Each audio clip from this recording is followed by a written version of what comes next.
Radio Algeria International. It's time for the news. The Minister of Foreign Affairs and the National Community Abroad, Mr. Ahmed Attaf, has arrived in the Ghanaian capital, Accra, at the end of a tour entrusted by the President of the Republic, Mr. Abdelmajid Tebboune. The European Union has reiterated its strong rejection of Israel's settlement policy and that undermines the achievement of the two-state solution. And Turkey has said that there is no other solution to replace the agreement on the grain exports concluded between Ukraine and Russia.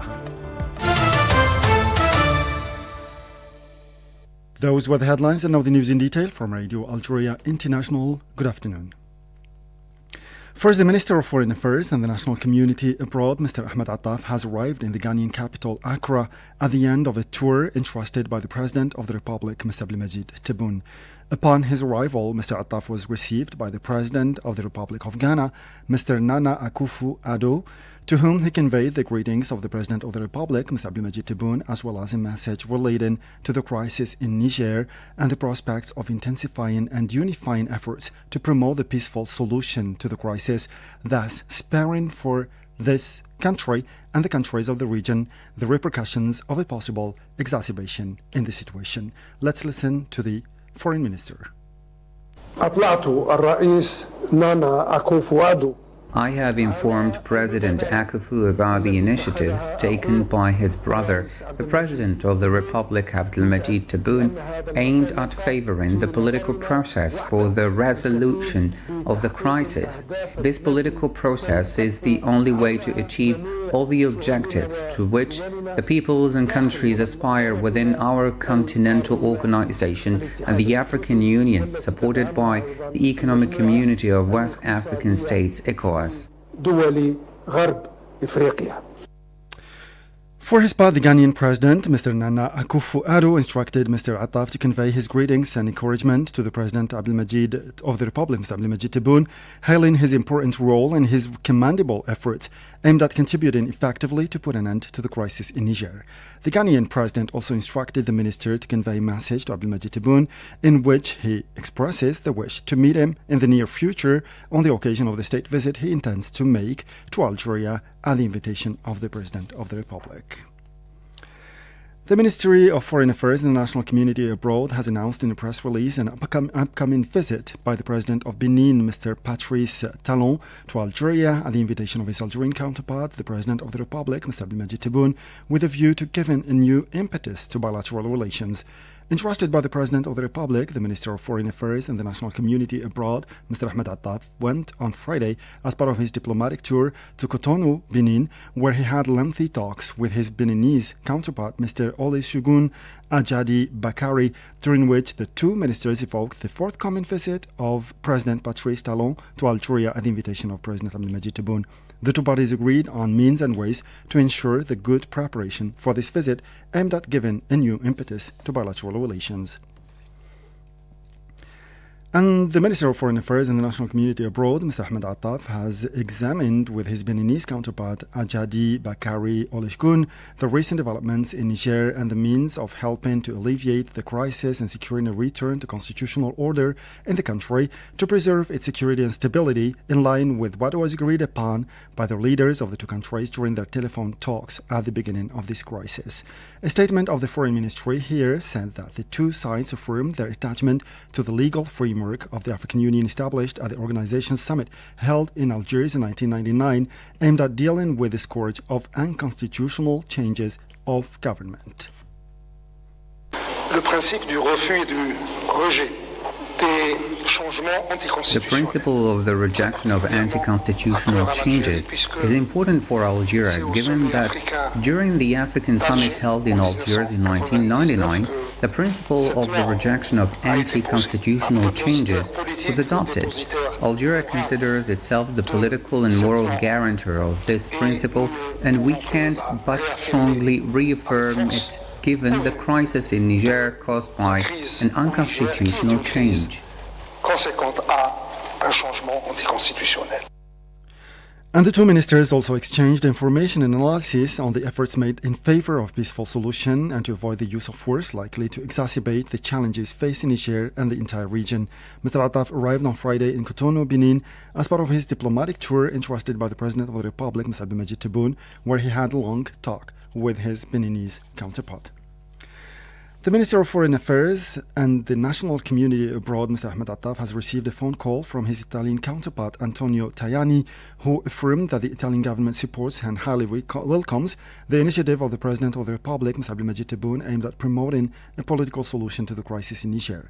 A press release from the ministry indicated that Mr. Tajani specified that the government of his country supports and highly welcomes the initiative taken by the President of the Republic, Mr. Abdelmadjid Tebboune, aimed at sending envoys to Niger and to the countries of the Economic Community of the West African States, ECOWAS, with a view to harnessing the necessary conditions to foster a political solution to the crisis in that country. In the same context, Mr. Tajani indicated that Italy fully shares Algeria's concern about the repercussions of the use of force, underlining his country's willingness to support Algeria's efforts aimed at easing the situation and guaranteeing the return to constitutional order in Niger through peaceful means.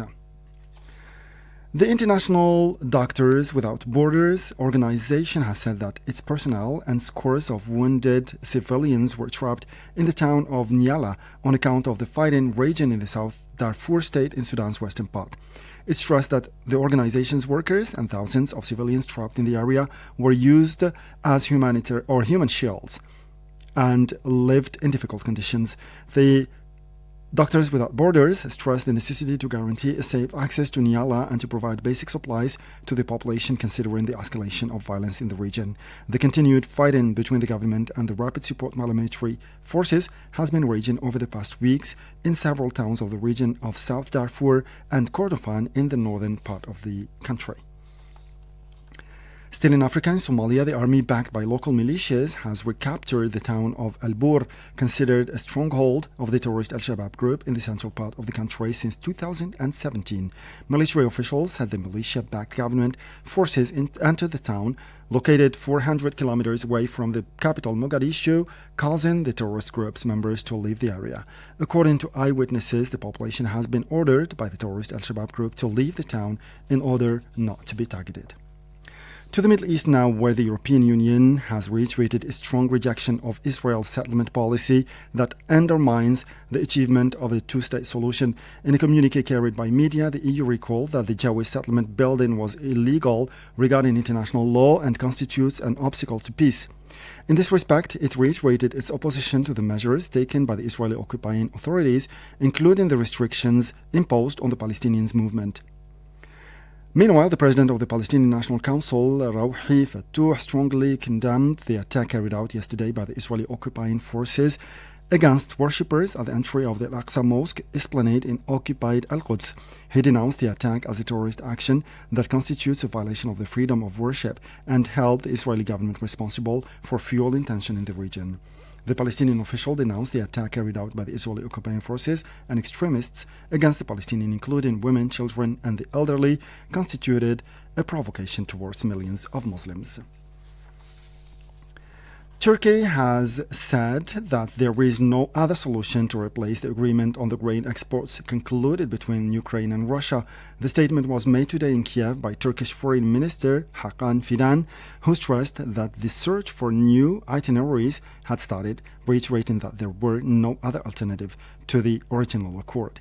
The Ukrainian President Zelensky, for his part, hailed the meeting he had with the Turkish official as important, during which the situation was examined. And in Ukraine, 2 people were killed and 1 person was wounded in bombardments carried out by the Russian forces against a village near the northeastern town of Kupiansk. Earlier, Russia affirmed having shot down 2 Ukrainian drones that were heading towards Moscow and its bordering region, where 6 civilians were wounded in Ukrainian air raids. The Russian Defense Ministry and the mayor of Moscow confirmed that the anti-air defense batteries had destroyed the drones over 2 districts while they were approaching the Russian capital. Russia has accused the Ukrainian forces of having bombarded 2 grenade launchers in a village in the region of Belgorod. And finally, poll delays in Gabon as President Bongo seeks to extend his mandate. President Ali Bongo is seeking a third 7-year term in office to extend his family's 56-year presence in power. Some Gabonese voters have encountered delays in taking part in Saturday's presidential, legislative, and local elections. Of Bongo's 18 challengers, 6 from major opposition parties have backed a joint nominee in an effort to narrow the race. Voting was meant to kick off across the Central African country at 8 p.m. local time, although several polling stations in the capital, Libreville, saw significant delays. And according to reporters, vote counting will start after polls close at 6 p.m. local time. It is not yet clear when preliminary results will be announced. The delays could add to concerns about the post-electoral period, which in Gabon has previously seen unrest linked to the opposition disputing the result. With this, we come to the end of this news bulletin. Time now for our weekly programs, starting with my colleague Jamal Silmani with a special program devoted to the Grand Mosque of Algiers. It will be followed by another program on Malik Ben Nabi by my colleague Aziza Gassias. For me, I'll meet you again tomorrow for a fresh edition of our news bulletin in English. Until then, stay tuned to Radio Algeria International, and bye-bye for now.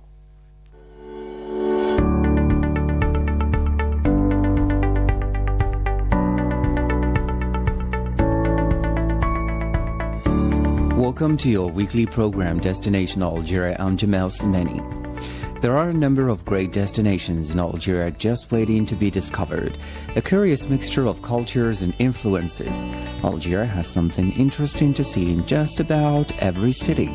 The country is also the first largest on the African continent, so you can be sure that there are plenty of towns and cities to visit.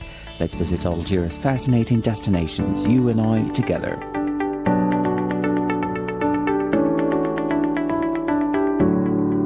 Today is a special program where we are going to visit the Grand Mosque of Algiers.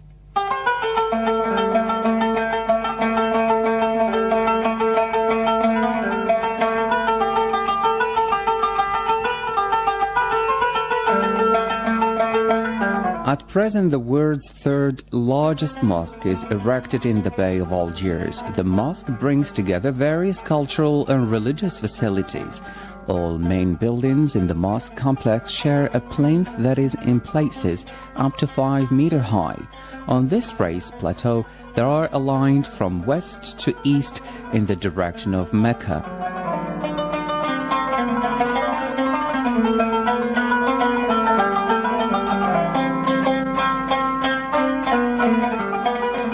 Within the complex, they form two groups. In the west, the place for contemplation, with entrance arcades, cultural center, and minaret, and in the east, the place for congregation for up to 35,000 faithful.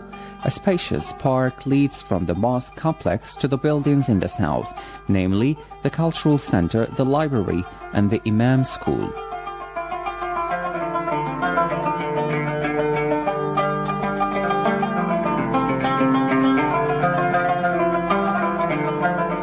The 265-meter height of the minaret and the length of the entire complex create a strong presence in the urban context over a wide area.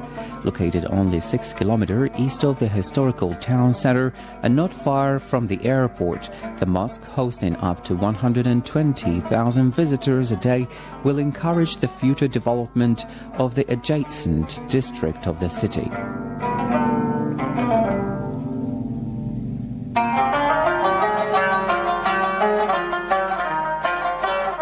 The mosque complex is linked to the buildings in the south, namely the cultural center, the library, and the Imam School, by a spacious park. This landscaped outdoor area can house a large number of people and also offers a haven of tranquility.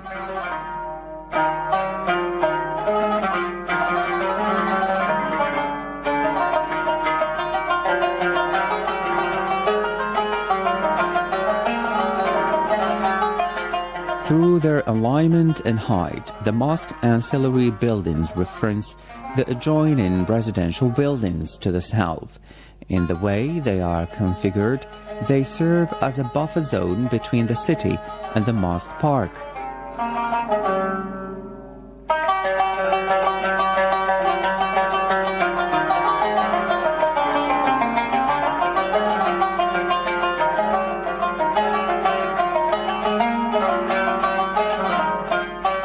The prayer hall, or salle de prière, is a massive cube towering up to 45 meters and able to take up to 35,000 people. The interior, with its choice materials, restrained ornamentation and indirect natural light, creates an impressive spatial experience. All the traditional religious elements such as the Qibla wall, the Mihrab, Minbar and Dikka are integrated into a whole of modern aesthetics. Daylight from above steeps the hall in continually changing patterns of light and shadow. The interplay of light and shadow is creating a space with a sacred, if not mystical, character.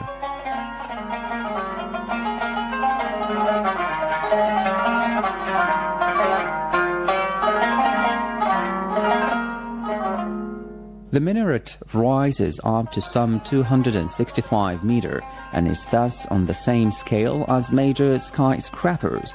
It is the highest building in Africa.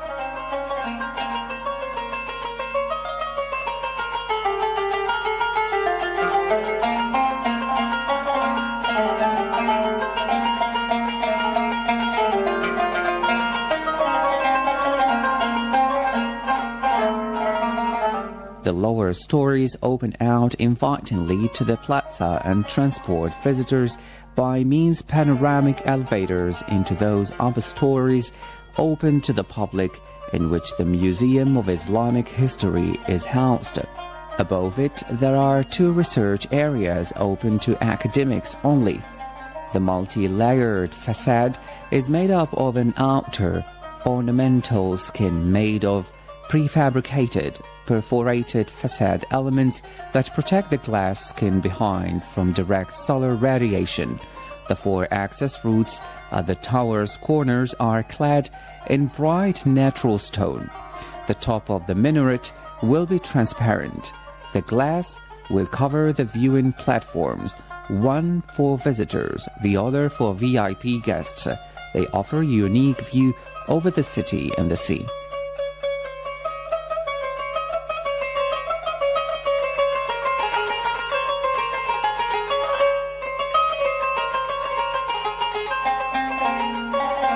The flora columns, the leitmotif for the design throughout the edifice, are flora pillars with protruding capitals in all areas of the ensemble.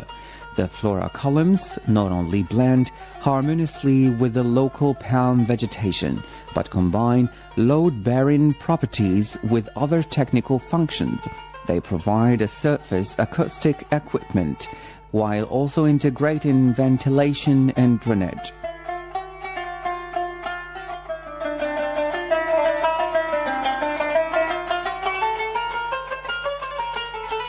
The building complex forms a successful combination of Algerian tradition and the present. The mosque brings together the cultural wealth of Islam in Algeria with German excellence in architecture and engineering. Construction site work began at the building site for the large new mosque building in March 2012. To protect the approximately 150 by 150 meter large prayer hall from earthquakes, its supports are positioned only seismic isolators. To ensure the stability of the extremely slim and 265 meter high minaret, the base of the shaft is sunk approximately 15 meters into the ground. Structural devices of this magnitude as earthquake protection are unique.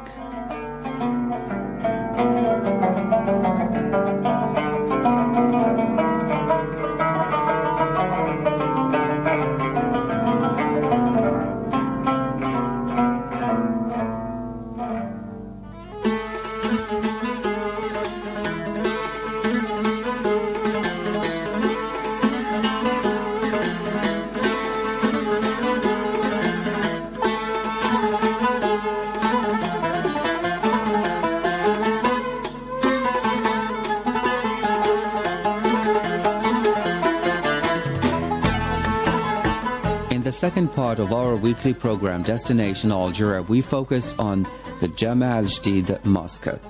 At approximately 350 years old, the Jama' Jadid Mosque is by no means a new religious site, as the name reflects. The Jama' Jadid Mosque was constructed in 1660 during the Ottoman period, and even though its designation changed a few times over the centuries, and reconstruction was done to suit its new purposes, the building survived the French onslaught, which saw many historic buildings destroyed.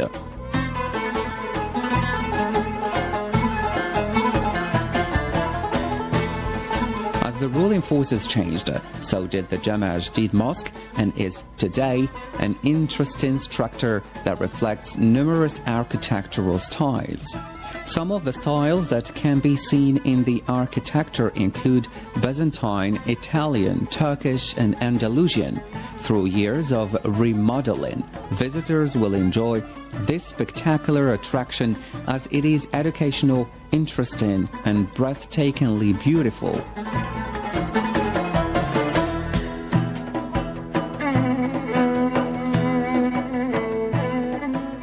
There are two entrances to the Jama' Jadid Mosque, and visitors can look forward to exploring the ramparts, domes, vaults, columns, and wood finishes that have been designed to perfection.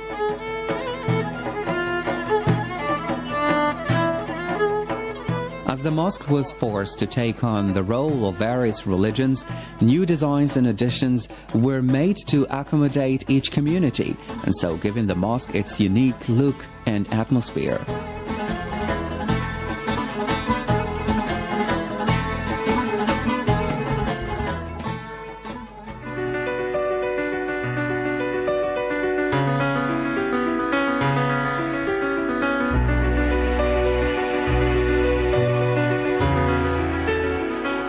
Welcome to Inspiring